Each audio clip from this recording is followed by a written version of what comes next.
नमस्कार, जय हिंद। मैं अमरपाल सैनी एक बार फिर हाजिर हूँ एक नई वीडियो लेकर, जिसमें हम भूगोल के बारे में पढ़ रहे हैं। कक्षा 12वीं की भूगोल और कक्षा 12वीं की भूगोल का एक इंट्रोडक्शन जो वीडियो है वो हमने पहले अपलोड की है, उसे आप देखें। और आज हम चैप्टर 1 यानी पाठ पहले का भाग 2 जो है डिस्कस कर रहे हैं, इसके बारे में पढ़ रहे हैं। भाग 2 देखने से पहले आप भूगोल का जो पहला पाठ है उसका भाग 1 देखें और हमारी जो इंट्रोडक्शन वीडियो है वो देखें, जिसका लिंक हमारे इस वीडियो के डिस्क्रिप्शन में दिया गया है। तो चलिए आज शुरू करते हैं हमारी क्लास।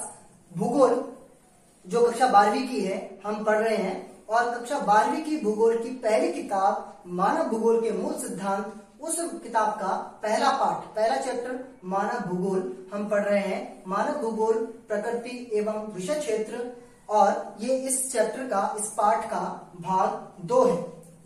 तो आइए आज की इस वीडियो में हम 2 महत्वपूर्ण टॉपिक डिस्कस करने वाले हैं। तो महत्वपूर्ण टॉपिक हैं, एक है मानव का प्रकृतिकरण और प्रकृति का मानवीकरण। इन दोनों टॉपिक्स को समझने से पहले आपकी पुस्तक में जो 2 कहानियां दी गई हैं, हम पहले उसकी बात कर लेते हैं। पहले हम बात कर रहे हैं मानव का प्रकृतिकरण, और इससे जुड़ी हुई, इसे समझने के लिए एक कहानी आप समझें और ध्यान से सुनें। एक जो व्यक्ति है जिसका नाम है बेंदा। बेंदा मध्य भारत के घने जंगलों में निवास करता है। इसके गांव में केवल 3 झोपड़ियां हैं, और इसके गांव में आमतौर पर मानव जो क्षेत्र है, या फिर कहें कि मानव बस्तियों के आसपास पाए जाने वाले पक्षी और जीव जैसे कुत्ते इत्यादि भी नहीं पाए जाते। घने जंगलों में रहने के कारण इनकी जो जीवन शैली है वो अत्यधिक प्राचीन कालीन है, अत्यधिक पुरानी है। और ये जो लोग हैं वो अपना जीवन यापन करने के लिए जो वन्य तत्व हैं, जो जंगल के जो सभी चीजें हैं, उन पर निर्भर हैं। ये लोग अपनी आदिकालीन जो कृषि जो पद्धति है, यानी झूम खेती है, यानी स्थानांतरणीय कृषि है, वो करते हैं। और ये लोग अपने भरण पोषण के लिए जंगल से प्राप्त होने वाले कंदमूल और दूसरी चीजें इकट्ठा कर ही अपना जीवन यापन करते हैं। ये जो बेंदा, जो एक लड़का है, वो अपने कुछ साथियों के साथ जंगल का भ्रमण करता है, और जंगल से जो गजहजा या फिर कहचा इत्यादि जो चीजें हैं, जो इनके इस्तेमाल की औषधीय चीजें हैं, उन्हें इकट्ठा, उन्हें संग्रहित करता है। और ये लोग एक नदी के किनारे, जो जंगल के बीचों बीच है, उस नदी के किनारे पहुंचते हैं। ये जो है जल, जैसे ही नदी का पानी पीने जाते हैं तो इसे याद आता है कि जो जलदेव हैं उन्हें नमन करना या उनसे पानी पीने की अनुमति लेना इसे याद आता है, और वो पानी पीने की अनुमति लेता है। इसके बाद ये लोग वहां से बढ़ते हुए घने जंगलों की तरफ जाते हैं, जहां पर ये लोग वनों से बहुत सारी औषधियां, या कह लें कि बहुत सारे कंदमूल, बहुत सारी चीजें इकट्ठा करते हैं।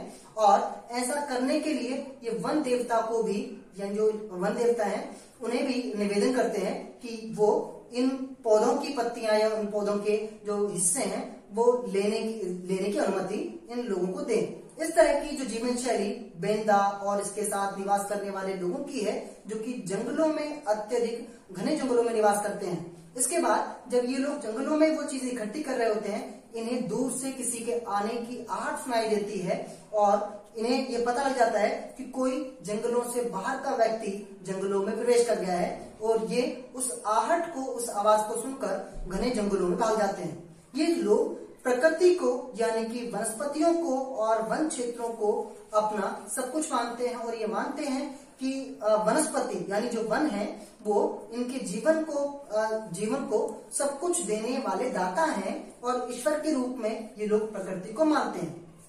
तो आइए इस कथा के आधार पर, जहां हमने देखा कि एक ऐसा जनजीवन है, एक ऐसी जीवन शैली है कि जहां पर प्रकृति को सब कुछ मानकर, प्रकृति को निश्चित मानकर, प्रकृति को स्थिर मानकर, उसके अनुसार, उसके हिसाब से अपनी जीवन शैली जी जाती है।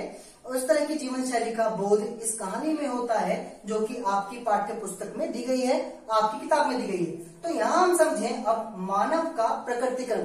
तो ध्यान रखें, मानव का प्रकृतिकरण अथवा ये मानव का प्रतिकरण प्रकृतिकरण, इसका मतलब है कि मानव को प्रकृति के आधार पर, प्रकृति के अनुसार जीवन यापन करना मानव का प्रकृतिकरण जो है कहा जाता है, जिसमें मानव को प्रकृति पर पूर्णतः निर्भर मान लिया जाता है और प्रकृति को शक्तिशाली और ईश्वर के रूप में पूजा जाता है। इस पद्धति को, इस विचारधारा को हम कहेंगे मानव का प्रकृतिकरण।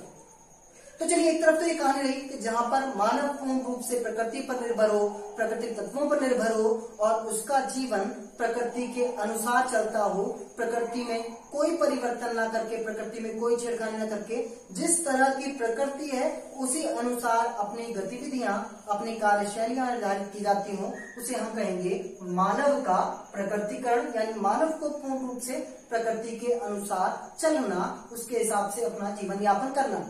अब हम देखते हैं कि हमने बहुत सारी तकनीकों के माध्यम से, बहुत सारी प्रौद्योगिकियों के माध्यम से अपनी जीवन शैली में, अपने कार्य करने के तरीकों में, अपनी गतिविधियों में परिवर्तन कर लिया। और वो कैसे हुआ? उदाहरण के तौर पर लें कि हमें ज्ञान हुआ किसका, डीएनए का, तो हमने अनुवांशिकी और बहुत सारी बीमारियों के इलाज खोज लिए। हमें ज्ञान हुआ गुरुत्वाकर्षण का, तो हमने वायुयान या जो इस तरह की जो संसाधन है वो अर्जित कर लिए। हमें ज्ञान हुआ रासायनिक तत्वों का, तो हमने औषधियां, जो मेडिकल साइंस आज आप देख रहे हैं, हमने उनका निर्माण कर लिया।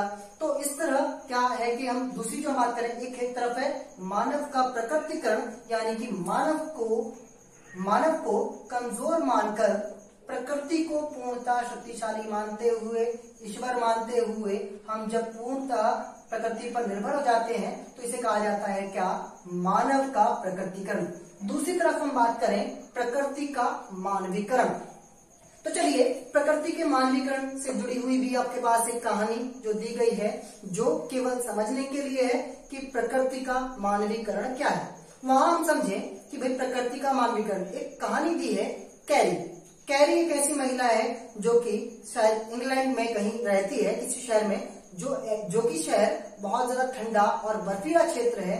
परंतु कैरी एक ऐसी महिला है जिसकी जीवन शैली बहुत ही सामान्य है। ये एक ऐसी महिला है जो एक ऐसे विश्वविद्यालय में कार्य करती है कि जो पूरा एक शीशे के गुंबद से ढका हुआ है। इससे लाभ ये होता है कि सर्दियों के दिनों में जो बर्फ पड़ती है, बर्फ के दिनों में ये जो शीशे का आवरण है, शीशे का गुंबद है, वो बर्फ को इन लोगों तक पहुंचने नहीं देता। और साथ ही गर्मियों के दिनों में, यानी कि जब धूप पड़ती है, धूप भी इस शीशे से पारदर्शी होकर, पार होकर इन तक पहुंच जाती है। दूसरी बात, ये जो कैरी है वो इस ठंडे मौसम वाले, इस ठंडी जलवायु वाले देश में रहते हुए भी ग्रीष्मकालीन यानी कि उष्णकटिबंधीय क्षेत्रों में उगने वाले फल जैसे केला या कहें कि ऑर्किड जैसे जो कुछ बहुत सारे फल हैं, उनका भी आनंद लेती है। और साथ में ये प्रतिदिन अपनी फ्लाइट पकड़कर कुछ ही घंटों में अपने घर लंदन पहुंच जाती है और अपने जो मनपसंद टीवी सीरियल है उनको देख लेती है। एक क्लिक के द्वारा, एक छोटे से जो प्रतिक्रिया के द्वारा ये लंदन में बैठकर अपने दिल्ली में बैठे, नई दिल्ली जो भारत की राजधानी है, दिल्ली में बैठे अपने सहकर्मियों से बात भी कर लेती है। और कैरी 58 वर्ष की उम्र में भी 30 वर्ष जैसी स्वस्थ और एक आनंदित जीवन जीती है।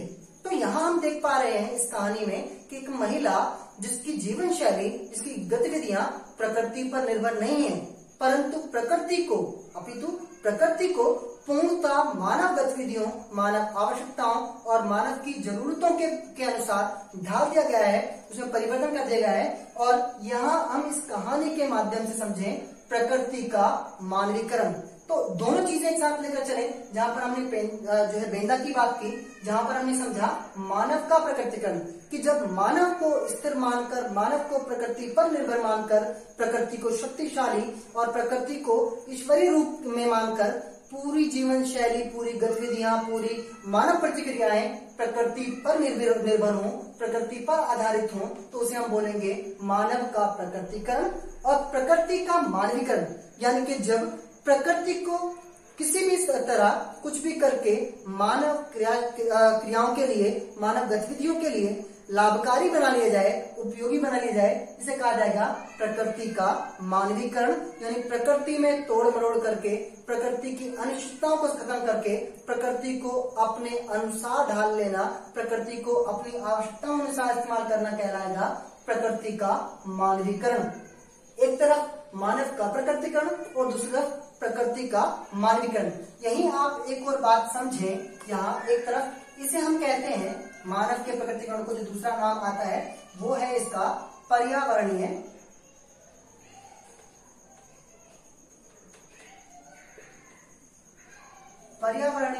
निश्चयवाद।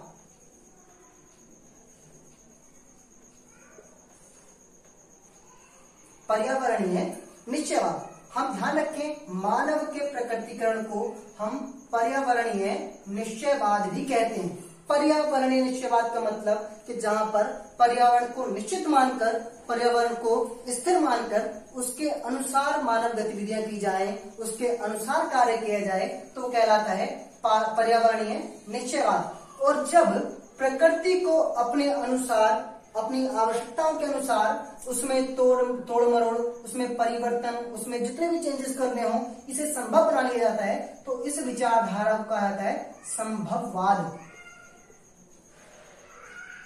आप समझ पा रहे हैं, संभववाद और पर्यावरणीय निश्चयवाद।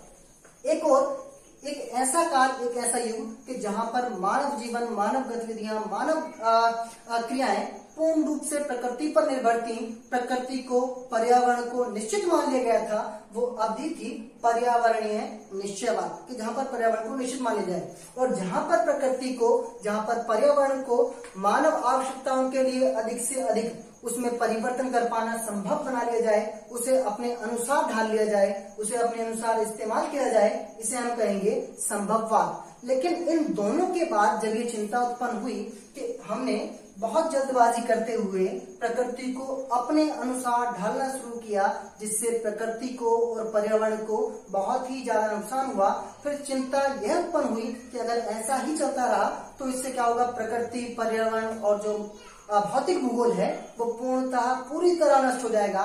इस चिंता के चलते एक और विचारधारा जो उदित हुई, इन दोनों का मिला जुला रूप, हमने उसे कहा नव निश्चयवाद। एक विचारधारा और उत्पन्न होती है जिसे कहा गया, एक तीसरी विचारधारा नव निश्चयवाद।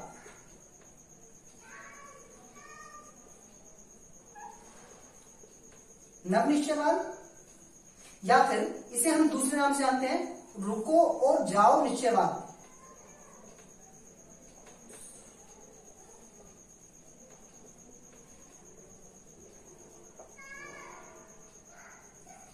रुको और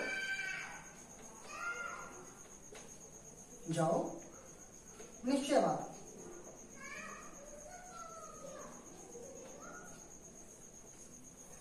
आशा है कि आप समझ गए होंगे पर्यावरणीय निश्चयवाद के जहां पर पर्यावरण को पूर्णतः निश्चित मान लिया जाए, संभववाद कि जहां पर्यावरण और प्रकृति को अपने अनुसार अधिक से अधिक संभव बना लिया जाए, उसका भरसक उपयोग किया जाए, संभववाद। लेकिन जब चिंता उत्पन्न हुई कि अगर ऐसा ही चलता रहा तो पर्यावरण और प्रकृति पूर्णतः नष्ट हो जाएंगे, तो ये तीसरी विचारधारा हमारी बरकरार आती है जिसे हम जानते हैं नव निश्चयवाद, नए निश्चयवाद के नाम से, जिसमें कहा गया कि मानव जीवन के लिए जो जिस तरह भी प्रकृति उपयोगी है, जिस तरह भी उसका उपयोग है वो करें, लेकिन साथ ही साथ पर्यावरण का ध्यान भी रखा जाए, पर्यावरण को हानि भी ना पहुंचाई जाए। इसी विचारधारा को कहा गया नव निश्चयवाद। और नव निश्चयवाद के साथ साथ हम इसी विचारधारा को रुको और जाओ निश्चयवाद भी कहते हैं। ये रुको और जाओ निश्चयवाद को समझने के लिए हम ट्रैफिक लाइट्स का सहारा लेते हैं। जैसे आप देखते हैं कि ट्रैफिक लाइट्स में तीन जो है लाइटें होती हैं, एक लाल, एक हरी और एक पीली। लाल जो लाइट होती है, जो लाल बत्ती होती है, वो किस बात का इशारा करती है कि रुको, मतलब जो है वहां लाल बत्ती जलने के बाद आपको बिल्कुल जाना ही नहीं है, रुको। और जो हरी बत्ती होती है वो इशारा करती है किस बात का, कि आप जा सकते हैं। लेकिन जो पीली बत्ती है वो किस बात का इशारा करती है, इशारा करती है कि भाई आप जो है जाने के लिए तैयार रहें, लेकिन सावधान भी रहें। तो यहाँ रुको और जाओ निश्चयवाद का अर्थ है कि आप मानव जो भौतिक पर्यावरण है, भौतिक भूगोल है, उसे अपने अनुसार कितना भी उपयोग करें, उसका कितना भी दोहन करें, लेकिन साथ ही साथ उसका संरक्षण, उसका बचाव, उसकी जो महत्व है उसे भी ध्यान रखें। इसे हमने कहा नव निश्चयवाद, रुको या फिर रुको और जाओ निश्चयवाद। तो यहाँ आपको 3 टॉपिक बहुत अच्छी तरह समझ लेने हैं। मानव का प्रकृतिकरण, मानव को पूरी तरह से प्रकृति पर निर्भर हो जाना, प्रकृति का मानवीकरण, प्रकृति को अधिक से अधिक मानव के लिए उपयोगी बना लेना, यानी प्रकृति को मानव के अनुसार ढाल देना, ये हो गया प्रकृति का मानवीकरण। इन्हीं दोनों में हमने एक एक विचारधाराएं और ली। पर्यावरणीय निश्चयवाद कि जहां पर पर्यावरण को निश्चित मानकर उसके अनुसार मानव गतिविधियां हों। दूसरा हमने बात की संभववाद कि जहां पर प्रकृति को, पर्यावरण को अधिक से अधिक मानव के लिए संभव बना लिया जाए, मानव के लिए उपयोगी बना लिया जाए, संभववाद। और इन दोनों के ही मिश्रण से एक विचारधारा और उत्पन्न हुई, एक और विचारधारा ने जन्म लिया, वो कहलाई नव निश्चयवाद, यानी कि पर्यावरण के दोहन के साथ साथ उसके महत्व को भी समझना, उसके साथ जो व्यवहारिक जो प्रतिक्रिया है वह भी करना। इसे हमने रुको और जाओ निश्चयवाद भी कहा। आशा है कि आपको ये टॉपिक बहुत अच्छी तरह समझ आएंगे। इसके बाद इस पाठ में आपको 2 तालिकाएं ध्यान रखनी है, समझनी है। वो 2 तालिका क्या है? एक तो मानव भूगोल की जो अध्ययन है, मानव भूगोल की जो पढ़ाई है, वो किस तरह समय के साथ साथ परिवर्तित हुई, बदली, वो आपको देखना है। तो यहाँ हमारे पास आप जो तालिका देख पा रहे हैं, जो इंडेक्स देख पा रहे हैं, उसमें देखें और समझें कि किस तरह से समय के साथ साथ मानव भूगोल विषय का अध्ययन बदला, परिवर्तित हुआ। पहले आप देखें, समय अवधि है उपागम, यानी कि इस समय अवधि में किस किस रूप में मानव भूगोल का अध्ययन किया गया और उसके बारे में फिर विस्तार से जानकारी दी गई है। हम देखें समय अवधि आरंभिक उपनिवेश युग। जब हमारे देश में आरंभिक उपनिवेश युग था, यानी कि ये वो काल है कि जब विश्व भर में ब्रिटेन और दूसरे ताकतवर देशों का साम्राज्य स्थापित हो रहा था, शासन स्थापित हो रहा था, उसे हम आरंभिक उपनिवेश युग कहते हैं, जैसे कि भारत में भी था। तो आरंभिक उपनिवेश युग में मानव भूगोल के अध्ययन क्षेत्र अन्वेषण और विवरण, अन्वेषण यानी कि खोजबीन करना, जांच पड़ताल करना, इस बात पर आधारित थे और इसके बारे में विवरण एकत्रित करना, ये मूल उपागम थे मानव भूगोल के अध्ययन के आरंभिक उपनिवेश युग में, अवधि में। दूसरी हम बात करें, जब उत्तर उपनिवेश युग आया, यानी कि बाद में जब उपनिवेश काल, औपनिवेशिक जो शासन था वो मजबूत हुआ विश्व भर में, तो उसे हम उत्तर उपनिवेश युग कहते हैं। इसमें जो मानव भूगोल का अध्ययन था वो प्रादेशिक हो गया था। प्रादेशिक विश्लेषण का मतलब कि अलग अलग क्षेत्रों, अलग अलग प्रदेशों का अलग अलग तत्वों के आधार पर अध्ययन होने लगा। इसे हम प्रादेशिक विश्लेषण कहते हैं, प्रादेशिक अन्वेषण कहते हैं। फिर अंतर युद्ध अवधि के बीच 1930 का दशक, अंतर युद्ध अवधि यानी कि अंतर युद्ध अवधि का मतलब कि जो पहला विश्व युद्ध और दूसरे विश्व युद्ध के बीच की अवधि है, मध्य की अवधि है, उस काल की हम बात कर रहे हैं। अंतर युद्ध अवधि के बीच यानी 1930 का जो दशक था, जो दौर था, उसमें क्षेत्रीय विभेदन यानी कि अब तक मानव भूगोल का अध्ययन क्षेत्रों के आधार पर विभेदन यानी कि अंतर किया जाने लगा था। मानव भूगोल में ये तुलना होने लगी थी कि किस क्षेत्र में भौगोलिक तत्व क्या पाए जाते हैं और किसी अन्य क्षेत्र में क्या पाए जाते हैं। उसके बाद समय आता है 1950 के दशक के अंत से 1960 के दशक के अंत तक। 50 के दशक का अंत और 60 के दशक के अंत तक का जो दौर था, इसमें मानव भूगोल के अध्ययन के लिए स्थानिक संगठन बहुत मजबूत होने लगे थे इसी काल में, और स्थानिक संगठनों ने मानव भूगोल का अलग अलग अध्ययन करना प्रारंभ कर दिया था। फिर 70 का दशक आया, 1970 का दशक। 1970 के दशक में कई जो मानव भूगोल है उसकी विचारधाराएं सामने आई, जिसके बारे में हमने अभी पीछे ही विस्तार तौर पर बात की है। पहले भाग में मानवतावादी विचारधारा, आमूलवादी विचारधारा और व्यवहारवादी विचारधाराओं का उदय हुआ। ये विचारधाराएं अस्तित्व में आई कब? 1970 के दशक में। उसके बाद 1990 का दशक और उसके बाद का काल भूगोल में उत्तर आधुनिकतावाद आया, यानी कि जो मानव भूगोल है उसमें आधुनिक तत्वों के आधार पर, आधुनिक आवश्यकताओं के आधार पर, आधुनिक स्थितियों के आधार पर मानव भूगोल का अध्ययन होने लगा। तो ये जो पूरी तालिका है, आरंभिक उपनिवेश युग, अन्वेषण और विवरण उत्तर उपनिवेश युग, बाद का औपनिवेशिक काल, उसमें प्रादेशिक विश्लेषण, फिर अंतर युद्ध की अवधि यानी कि दोनों विश्व युद्धों के बीच की जो अवधि थी उसमें क्षेत्रीय विभेदन, क्षेत्रों के आधार पर विभेदन होने लगा, अंतर किया जाने लगा, वो स्थानिक संगठन बनने लगे। उसके बाद 50 और 60 के दशक में, 70 के दशक में कई नई विचारधाराएं आई और 1990 के दशक में और उसके बाद जो भूगोल था, मानव भूगोल, वो आधुनिकतावाद के आधार पर, आधुनिक तत्वों के आधार पर मानव भूगोल का अध्ययन करने लगा।